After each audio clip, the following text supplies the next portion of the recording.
சட்னி சாம்பார்னு செய்யாமல் இந்த மாதிரி கத்திரிக்காய் கடையல் ஒரு முறை செஞ்சு கொடுங்க.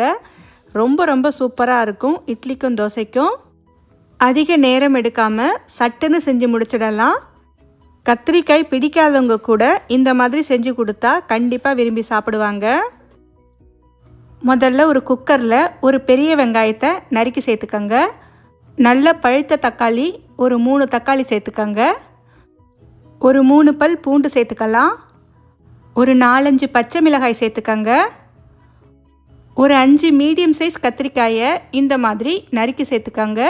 நீங்கள் எந்த கலர் கத்திரிக்காய் வேணாலும் சேர்த்துக்கலாம். பச்சை கலர் கத்திரிக்காய் சேர்க்கும்போது டேஸ்ட்டு இன்னுமே நல்லாயிருக்கும்.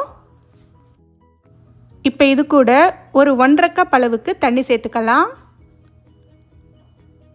அடுத்து இதில் ஒரு 1/4 ஸ்பூன் அளவுக்கு சோம்பு சேர்த்துக்கங்க.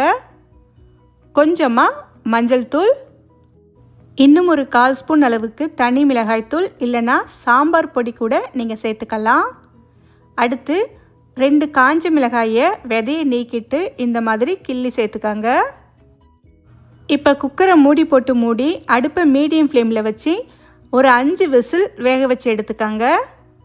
குக்கர்லேருந்து ஸ்டீம் இறங்கினதுக்கப்புறம் திறந்து பார்த்தீங்கன்னா உங்களுக்கு தக்காளி கத்திரிக்காய் எல்லாமே நல்லா சாஃப்டாக வெந்து வந்திருக்கும். நீங்கள் குக்கரில் வேக வைக்காமல் அப்படியே கூட வேக வச்சு எடுத்துக்கலாம். ஆனால் வெந்து வரத்துக்கு கொஞ்சம் நேரம் எடுக்கும். குக்கர்லன்னா சட்டுன்னு வெந்து வந்துடும், அதுக்காகத்தான். இப்போ இது கூட கொஞ்சமாக கொத்தமல்லி இலை சேர்த்துக்கங்க. ஒரு மேஷர் இல்லைன்னா மத்து வச்சு இந்த மாதிரி நல்லா மசிச்சு விட்டுக்கங்க. மத்து வச்சு கடையிற மாதிரி இருந்துச்சுன்னா தண்ணியை கொஞ்சமாக வடிகட்டிட்டு அதுக்கப்புறமா கடைஞ்சி விட்டுக்கங்க. கடைஞ்சதுக்கப்புறமா வடிகட்டி வச்ச தண்ணியை சேர்த்து கலந்து விட்டுக்கலாம். நான் மேஷர் வச்சு மசிக்கிறதுனால அப்படியே மசிச்சு எடுத்துக்கிறேன். ரொம்பவும் மைய மசிக்காமல் ஓரளவுக்கு லேசாக ஒன்றும் பாதியமாக இருக்கிற மாதிரி இந்த அளவுக்கு மசிச்சு எடுத்துக்கங்க. அவ்வளவுதான்.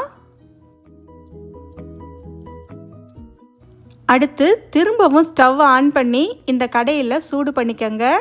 இது கூடவே ஒரு 1/2 ஸ்பூன் அளவுக்கு கடலை மாவை கொஞ்சமாக தண்ணியில் கரைச்சி இதோடு சேர்த்துக்கங்க. இந்த மாதிரி சேர்க்கும்போது எல்லாமே நல்லா சேர்ந்து வரும். கடலை மாவுக்கு பதிலாக ஒரு கரண்டி இட்லி மாவு கூட சேர்த்து கரைச்சிக்கலாம். இது எல்லாமே சேர்த்து நல்லா கொதிக்கட்டும். அடுத்து இதில் தேவையான அளவு உப்பு சேர்த்துக்கலாம். உப்பு சேர்த்து கலந்து விட்டு ஒரு 2-3 நிமிஷத்துக்கு நல்லா கொதிக்கட்டும். இந்த சமயத்தில் தண்ணி தேவைப்பட்டால் சுடு தண்ணி சேர்த்து கன்சிஸ்டன்சியை சரி பண்ணிக்கங்க. இப்போ இது எல்லாமே சேர்ந்து நல்லா கொதித்து கடலை மாவோட பச்சை வாசனை போகணும், எல்லாமே நல்லா சேர்ந்து வரணும். அது வரைக்கும் இதை கொதிக்க வச்சுக்கலாம். இது கொதிச்சுட்டே இருக்கட்டும். அதுக்குள்ளே நாம் தாளிப்பு ரெடி பண்ணிக்கலாம். அதுக்கு ஒரு சின்ன பேனில் 1 டேபிள் ஸ்பூன் தேங்காய் எண்ணெய் இல்லைன்னா நல்லெண்ணெய் சேர்த்துக்கங்க. இந்த எண்ணெய் லேசாக சூடானதும் 1/2 ஸ்பூன் கடுகு சேர்த்து தாளிச்சுக்கங்க.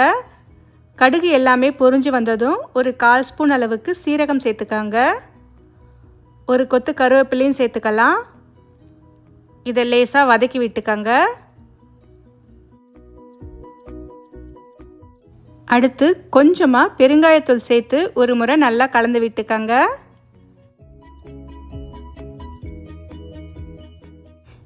இப்போ இந்த தாளிப்பை அப்படியே எடுத்து கடையில் சேர்த்துக்கங்க.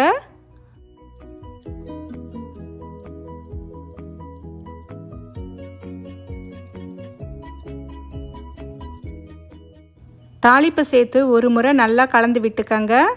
தாளிப்பு சேர்த்ததுக்கப்புறம் ஒரு 2 நிமிஷம் மீடியம் ஃப்ளேமில் வச்சு கொதிக்க விட்டால் போதும். கடைசியாக நாம் ஸ்டவ்வை ஆஃப் பண்ணிடலாம். அவ்வளவுதான். சுட சுட சூப்பரான அதே நேரத்தில் ரொம்ப ரொம்ப சிம்பிளான கத்திரிக்காய் கடையல் இட்லிக்கும் தோசைக்கும் அருமையாக இருக்கும். கண்டிப்பாக செஞ்சு பார்த்துட்டு எப்படி இருக்குன்னு சொல்லுங்கள்.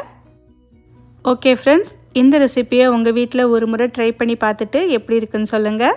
இந்த ரெசிபி உங்களுக்கு பிடிச்சி